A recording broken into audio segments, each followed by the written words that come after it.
to begin with, I guess we got to agree what is the most important thing or most important thing in a machine shop. What is the critical thing that you need for a machine shop? My opinion, number one, it's machinists. You need machinists. You need people to make the parts.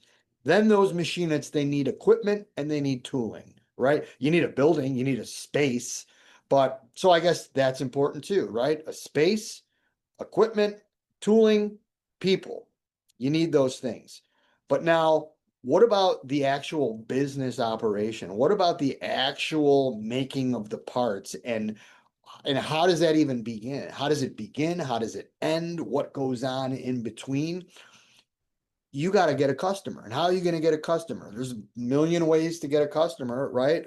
You can call people directly, it's word of mouth, it's marketing, it's business. You go out, you find business, you find customers, but it all starts with that first engagement, wherever that customer comes from, whether it's through your own sweat equity or they call you, it's that initial engagement. You got to ask the right questions. You got to figure out, are you capable of doing what they're asking you to do?